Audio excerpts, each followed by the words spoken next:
जैसे मैंने एक फेदर लिया और एक स्टोन लिया, दोनों को बिल्डिंग से गिरा दिया। आपको क्या लग रहा है कौन जल्दी गिरेगा?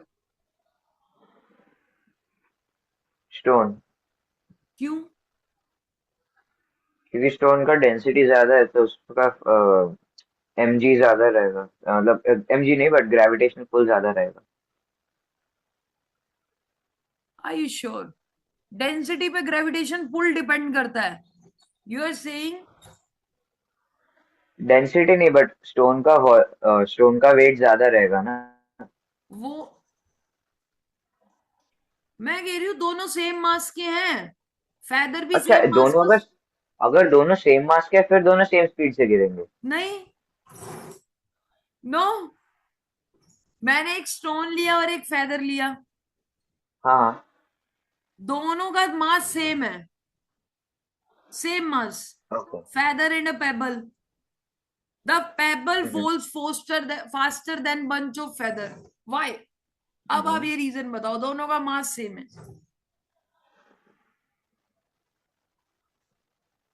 अच्छा, बंच ऑफ फेदर्स है क्या? हाँ हाँ, बंच। सो अप सो जो अपथ्रस्ट है वो फेदर्स पे ज्यादा रहेगा as compare to the stone. Why? इसीलिए स्टोन जल्दी गिरेगा। क्योंकि स्टोन ज्यादा कॉम्पैक्ट रहेगा ना, इसीलिए स्टोन पे अपथ्रस्ट कम रहेगा क्योंकि वॉल्यूम विल बी स्मॉलर। ये किसने बोला कि अपथ्रस्ट वॉल्यूम पे डिपेंड कर रहा है?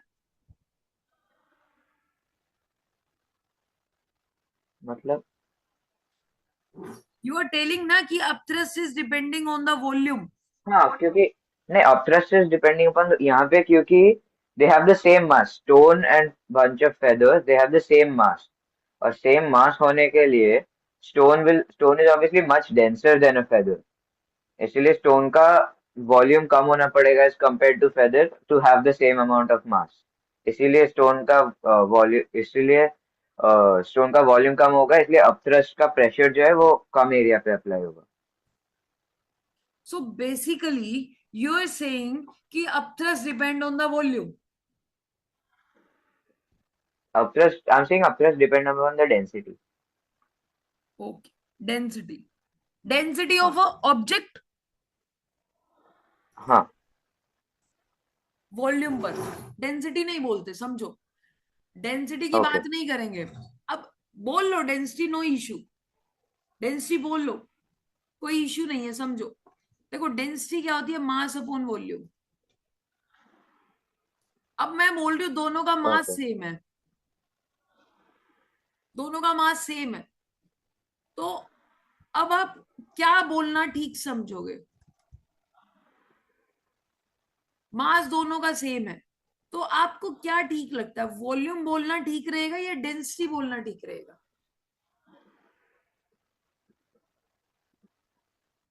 वॉल्यूम। वॉल्यूम, भाई। अच्छा, आप इतनी जल्दी कन्विंस कैसे हो गए मेरी बात से? क्योंकि जो मास है वो हमें दिया गया है कि दोनों सेम है, तो इसीलिए यहाँ पे differing factor will be volume. Actually में क्या है, volume you can easily calculate, idea लग हाँ। जाता है वॉल्यूम का शेप्स के थ्रू। डेंसिटी आपको इनबिल्ट पता होना चाहिए, प्रॉपर्टी है वो मटेरियल की। ओके। ओके। हाँ, अगर यही एक्सपेरिमेंट अगर आप वैक्यूम में करो तो तो सेम स्पीड से गिरेगा। हाँ बिल्कुल सेम टाइम पे पहुंचेंगे, क्योंकि अब थ्रस्ट ही नहीं होगा, नो अप थ्रस्ट। हाँ। पता हो ये? ओके।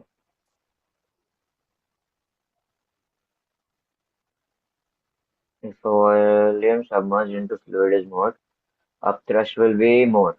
More correct. अब ये देखो, same volume, for the same volume, volume is same but more density of fluid. अभी तक बताया upthrust is depending on the volume of body, upthrust is depending on the volume of a body. अब liquid की property के बारे में बात कर रहे हैं, second point. Upthrust is depending on the volume of a body, understood the first point. Second point, for the same volume inside the liquid, ये इरेजर डाली है, एक डाली वाटर में, इरेजर डाली, एक डाली दूसरे लिक्विड हनी में ओके डाल दी, इसकी डेंसिटी ज्यादा है और इसकी डेंसिटी कम है। हनी की डेंसिटी ज्यादा होती है वाटर से, पता है ये आपको बात। अब क्या लग ओके। रहा है इसको डालोगे तो क्या होगा, क्या चीज फ्लोट करेगी, क्या सिंक करेगी? The volume of eraser immersed in water and honey is different. It floats in the case of honey and yes, sinks in the case of water. यहां पर तो फ्लोट Uh, करेगी और इस केस में सिंक करेगी। तो हमें पता है कि हनी का डेंसिटी वाटर से ज्यादा है। करेक्ट, इसी रीजन से। यानी कि हाँ, इसीलिए देखो जो कोई भी अपथ्रस्ट है वो चीज, हनी में ज्यादा रहेगा। कंक्लूजन क्या निकला? कंक्लूजन इज सिंपल भाई, फ्लोट और सिंक बॉडी तब करती है जब अपथ्रस्ट की वैल्यू चेंज होती रहती है। अगर ओके। अपथ्रस्ट कम होगा तो बॉडी सिंक कर जाएगी, अपथ्रस्ट ज्यादा हाँ होगा तो हाँ। बॉडी फ्लोट करेगी। तो यानी कि overall upthrust is also depend on the density of a liquid. Okay First point we understood, upthrust is depending on the volume of a body. Okay. Second, we have understood upthrust is depending on density of a liquid. Next point देखो, ये वाला point बताओ। What will the upthrust that exerted by the following for the cube of same mass and size? So upthrust सबसे ज्यादा होगा हनी में। क्योंकि upthrust is और directly proportional to density basically. हाँ, तो सबसे कम होगा ऑयल में, सो इसीलिए हमारा ऑप्शन सी और ए रूल आउट हो जाता है। Correct. और फिर उसके बाद milk is denser than water, तो that means that option B भी रूल आउट हो जाता है। तो answer is option D. Perfect. Very good. Done? Okay. अब यहां पर दो टर्म डिफाइन होती है। टर्म देखो क्या है। First term is centre of gravity, next term is centre of buoyancy. Okay देखो सेंटर ऑफ ग्रेविटी समझो, जैसे ये मास एम है, ठीक है, this okay is mass M. अब बेटा जो इसका वेट लगता है ना, वेट, वो हमेशा इसके सेंटर पॉइंट पर लगता है, जो इसका सेंटर होगा बिल्कुल उसी पॉइंट को बोलते हैं centre of gravity. Have you heard the term centre of मास? हाँ हाँ। इसके बारे में सुना है आपने, सेंटर ऑफ मास? हाँ सुना है बट पता नहीं है। सुना है बट पता नहीं। देखो अभी तो एक्चुअली में ये आपको समझाना ठीक नहीं रहेगा, क्योंकि ये 11th क्लास का टॉपिक है बेसिकली। ठीक है, अच्छा। It will be very much out of context. तो अभी सिर्फ आप इतना समझो कि जो बॉडी का सेंटर होगा, जहां पर उसका सारा का सारा मास कंसंट्रेटेड होगा, जहां पर बॉडी ओके का सारा मास कंसंट्रेटेड होगा, और उस पॉइंट पर आपका क्या लगता है, वेट ऑफ अ बॉडी लगता है, उस पॉइंट को बोलते हैं centre of gravity. Understood? Okay अब सेंटर ऑफ बायंसी क्या होता है?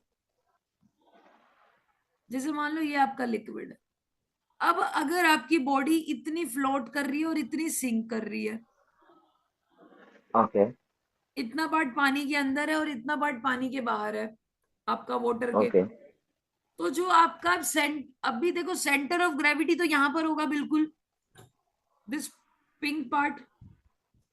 अब सेंटर ऑफ बायंसी क्या होगा, बिल्कुल यहां नीचे शिफ्ट हो जाएगा। सेंटर ऑफ बायंसी इस पार्ट के अकॉर्डिंग लगेगा सेंटर में। जितना पार्ट पानी में होगा ऑब्जेक्ट, जितना वॉल्यूम पानी में होगा, वाटर के अंदर होगा, लिक्विड के अंदर होगा, जितना वॉल्यूम, उसके अकॉर्डिंग आपका सेंटर ऑफ बायंसी लगेगा। So this is okay centre of buoyancy and this is centre of gravity. Understood these two point? Okay अब अगर सपोज करो आपकी बॉडी फुली इमर्ज है वाटर में, ओके। क्या सेंटर ऑफ ग्रेविटी और सेंटर ऑफ बायंसी सेम रहेंगे? क्यों? सेंटर ऑफ बायंसी हाँ पूरी की पूरी बॉडी यहाँ है, वो भी सेंटर में, हाँ हाँ। सेंटर ऑफ ग्रेविटी तो रहता ही है, तो ये और हाँ इस हाँ केस में क्या दोनों कोइंसाइड कर रहे हैं? नहीं कर रहे, हाँ। नहीं क्योंकि नहीं नहीं। सेंटर ऑफ बायंसी नीचे शिफ्ट हो गया। अगर मैं आपको एक और सिचुएशन दूं, ये वाली, इसमें बताओ, क्या इसमें इसमें भी कोइंसाइड सेम करें? ही रहेगा क्योंकि ये भी इमर्स्ड है। करेक्ट। अगर मैं आपको ये सिचुएशन दूं तो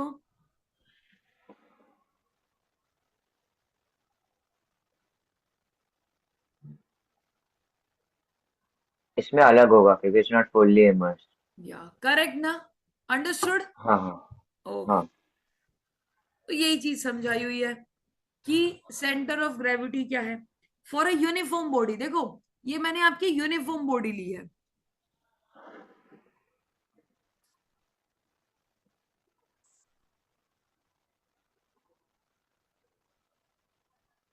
स्क्रीन इज विजिबल बेटा? हाँ ओके हाँ। Okay okay. सो मैंने अभी आपकी यूनिफॉर्म बॉडी ली है। क्या ये यूनिफॉर्म दिख रही है? यूनिफॉर्म शेप है ना एक, हाँ प्रॉपर क्यूब। अगर कोई इरेगुलर शेप दे देख लू, इस तरीके की कुछ, ये भी तो पॉसिबल है ना? हाँ। पॉइंट समझ में आ रहा है? ये भी तो शेप पॉसिबल है।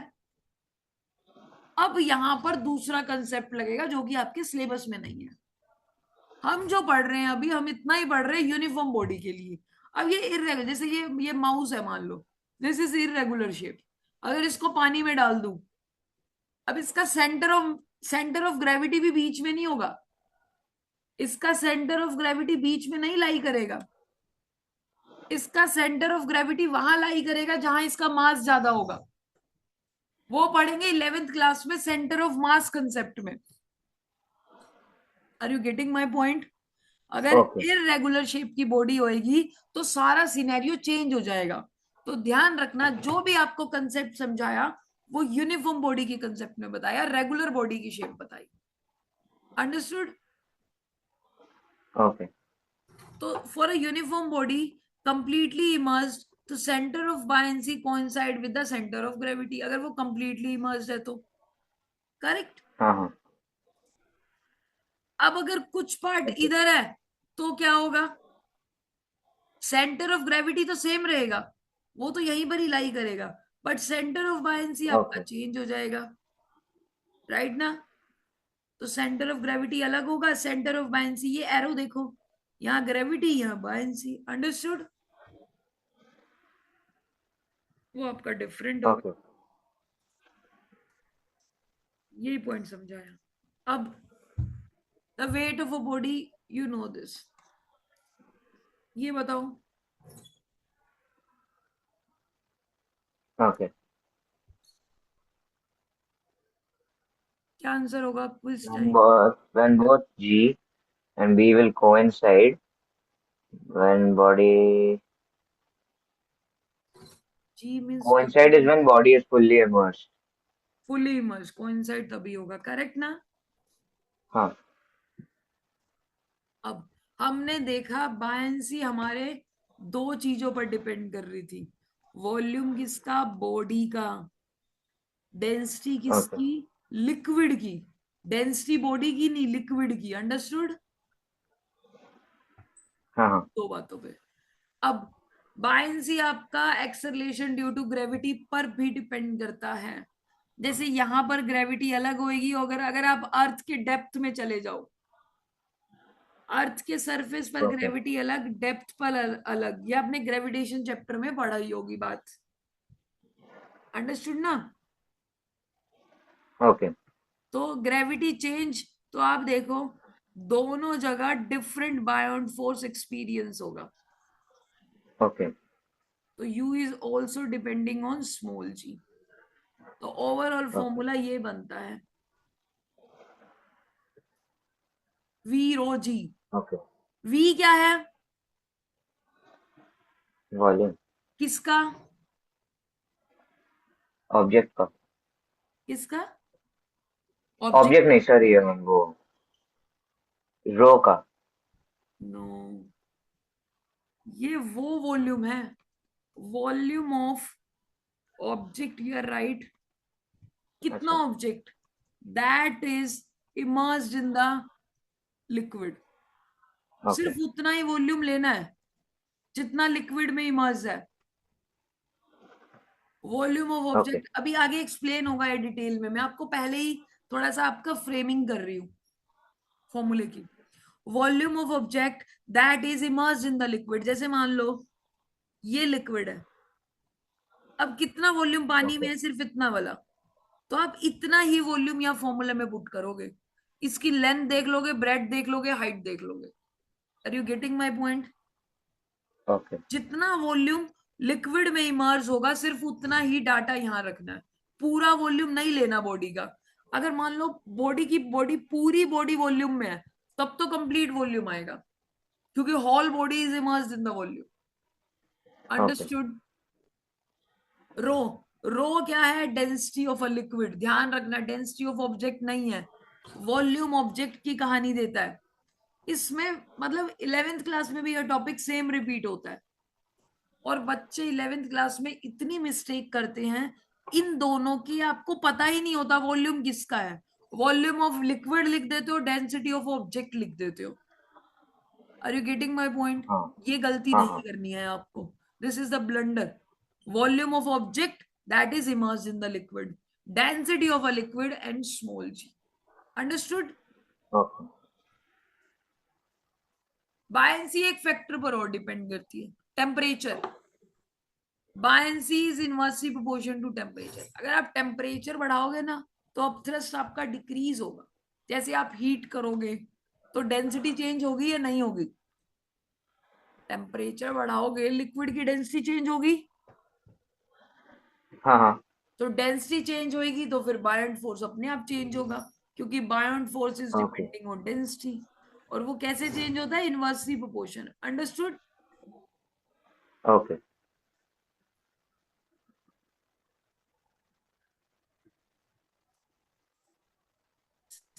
buoyancy decreases with an increase in temperature. Because they are inversely proportion.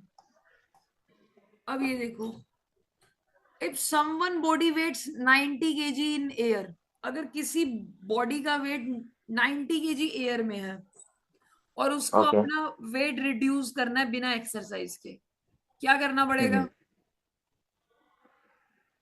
पानी में उसको ले जाओ, हाँ हाँ या फिर दूसरे प्लेनेट पे ले जाओ। चल भाई दूसरे हाँ हाँ प्लेनेट पे, तब भी वेट चेंज हो जाएगा। हाँ अभी हाँ ये सब फ्लूइड की कहानी कर रहे हैं, तो पानी में लेंगे हाँ तो उसका 60 केजी वेट हो जाएगा 90 से। ओके पानी में ले जाने से क्यों? एपरेंट वेट मेजर होगा अब। एपरेंट वेट क्या बताया मैंने?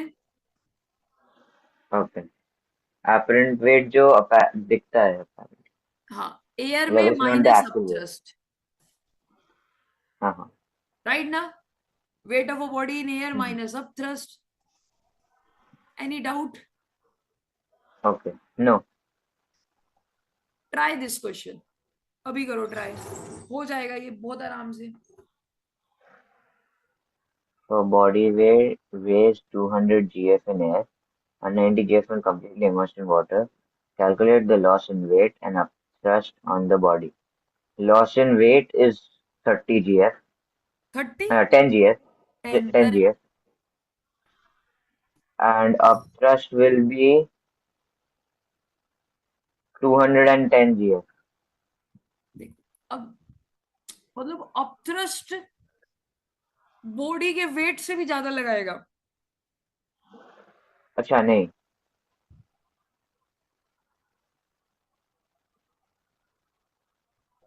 अ, देखो हमारे तीन टर्म थे, समझो। हाँ हाँ एपरेंट वेट, हम्म यानी कि जो उसको वाटर में फील होता है, लिक्विड में फील होता है। ओके मतलब ये 190 जीएफ होगा हाँ, मैं वही चीज समझाना चाह रही हूँ आपको, ये 190 है। ओके दूसरा हमने पढ़ा था वेट इन एयर। 200 जीएफ अब अपथ्रस्ट फॉर्मूला क्या था? Apparent weight, weight in air minus upthrust. तो अच्छा अब, ओके तो अपथ्रस्ट की वैल्यू कितनी आई? 10 10। और लॉस इन वेट क्या होगा? कितना उसने लॉस किया? हवा में कितना था? 200।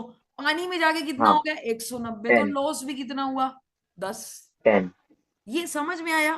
कंसेप्चुअली हाँ, समझो हाँ, चीजों को। हाँ, हाँ। करेक्ट ना? Okay, understood? ओके। अब thrust is equal to the loss in the weight of the body. Correct? ठीक है। यस। अब इसको थोड़ा सा आगे पढ़ेंगे कल वाले सेशन में। ठीक है? ठीक है। बहुत मेजर पोर्शन कर लिया, वैसे रह थोड़ा सा ही गया, बट कोई बात नहीं। हाँ, हाँ। समराइज कर देती हूँ जस्ट ठीक। आपको। When a body is partially or a fully immersed, they experience upward force called buoyant force. SI okay, unit is Newton. Volume जैसे जैसे आप नीचे बढ़ाते जाते हो, वैसे वैसे अपथ्रस्ट बढ़ता जाता है। डेंसिटी ऑफ अ लिक्विड से भी अपथ्रस्ट बढ़ता है, अपथ्रस्ट इनसे बढ़ता है। V rho g, volume of object, okay. Density of liquid and gravity. Correct? तीन हम्म। बातें सीखी। Centre of buoyant force coincide with centre of gravity जब वो फुली ओके। इमर्स होएगी, और जब वो ऊपर ही होएगी, पार्शियली होएगी, तो कोइंसाइड नहीं करेगा। बॉडी सिंक कब करेगी? जब वेट आपका ज्यादा होगा। फ्लोट कब करेगी? जब वेट कम होगा। और पार्शियली इमर्स्ड होएगी जब वेट आपका कम होगा।